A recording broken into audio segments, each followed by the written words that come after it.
नमस्कार, मैं हूं अंकुर और आप देख रहे हैं सत्यहिंदी.com। आइए एक नजर डालते हैं अब तक की सुर्खियों पर।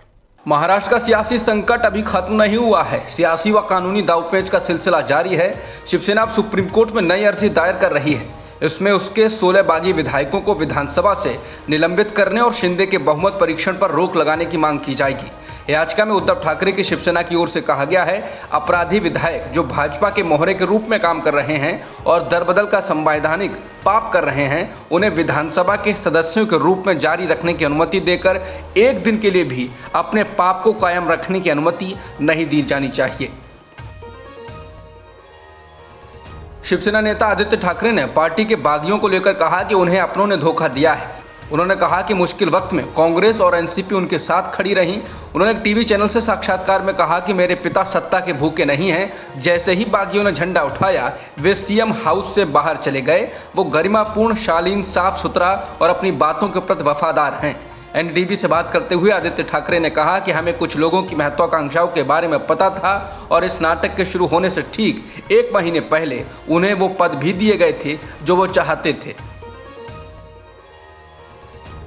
एनसीपी प्रमुख शरद पवार ने कहा कि उद्धव ठाकरे की एकनाथ शिंदे पर अधिक निर्भरता शिवसेना के सामने मौजूदा राजनीतिक संकट का एक कारण हो सकता है। पवार ने कहा कि मेरा मानना है कि उद्धव ठाकरे की कार्यशैली ऐसी है कि अगर उन्हें किसी पर विश्वास है तो वो उन्हें काम करने की पूरी आज़ादी देते हैं। हमने देखा कि उन्होंने विधायक दल के साथ साथ पार्टी के संचालन की पूरी जिम्मेदारी एकनाथ शिंदे को दे दी थी, उन्हें नेतृत्व सौंप दिया था। मुझे नहीं पता कि जो कुछ हुआ है उसके पीछे ये भी एक कारण है। इसके साथ ही पवार ने कहा कि फडणवीस ने खुशी से नंबर 2 का स्थान स्वीकार नहीं किया है। उनके चेहरे हाव भाव ने सब कुछ बयां कर दिया।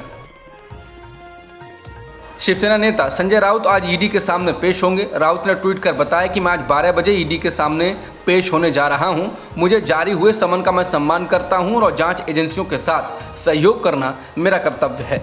राउत ने कहा कि मैं शिवसेना के कार्यकर्ताओं से अपील करता हूं कि वे ईडी दफ्तर में इकट्ठा ना हों, चिंता ना करें।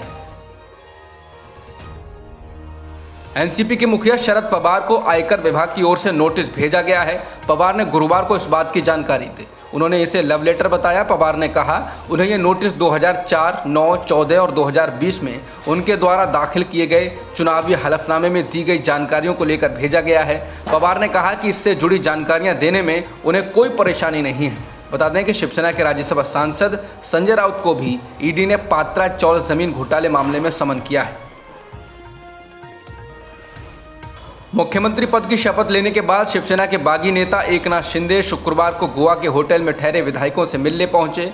बता दें कि महाराष्ट्र विधानसभा का विशेष सत्र 2 जुलाई को बुलाया गया है। एकनाथ शिंदे गुरुवार सुबह ही गोवा से मुंबई पहुंचे थे और दिन भर इतनी तेजी से घटनाक्रम बदला कि शाम होते होते उन्होंने मुख्यमंत्री पद की शपथ ले ली। उनकी सरकार में पूर्व मुख्यमंत्री देवेंद्र फडणवीस उप मुख्यमंत्री बने हैं। बीजेपी के इस फैसले से सभी को हैरानी हुई है। उदयपुर में हुए दर्जी हत्याकांड के बाद राजस्थान सरकार ने बड़ी कार्रवाई की है। सरकार ने 32 सीनियर पुलिस अफसरों का तबादला कर दिया है। इसमें उदयपुर के आईजी और एसपी भी शामिल हैं। बता दें कि उदयपुर में कन्हैया लाल साहू नाम के दर्जी की 2 लोगों ने दिन दिहाड़े दुकान में घुसकर गला रेतकर हत्या कर दी थी। इसके बाद से ही पूरे राजस्थान में तनाव है और हालात को देखते हुए धारा 144 लागू कर दी गई है। उदयपुर की हत्या में शामिल 2 आरोपियों में से एक जनरल स्टोर चलाता था जबकि दूसरा वेल्डर था। इनके नाम मोहम्मद रियाज और गौस मोहम्मद हैं। भारत द्वारा अगले साल जम्मू कश्मीर में G20 देशों के नेताओं की बैठक कराने की योजना से जुड़ी खबरों पर अब चीन ने भी प्रतिक्रिया दी है।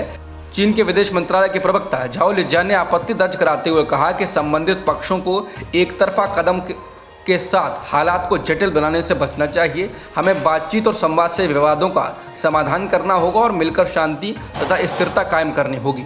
उन्होंने कहा कि G20 अंतर्राष्ट्रीय आर्थिक सहयोग के लिए प्रमुख मंच है। हम संबंधित पक्षों से आह्वान करते हैं कि आर्थिक रूप से उभरने पर ध्यान दें और इस प्रासंगिक मुद्दे को राजनीतिक रंग देने से बचें और वैश्विक आर्थिक शासन को सुधारने के लिए सकारात्मक योगदान दें। अब तक की खबरों में इतना ही। बाकी खबरों के लिए बने रहिए सत्यहिंदी.com के साथ।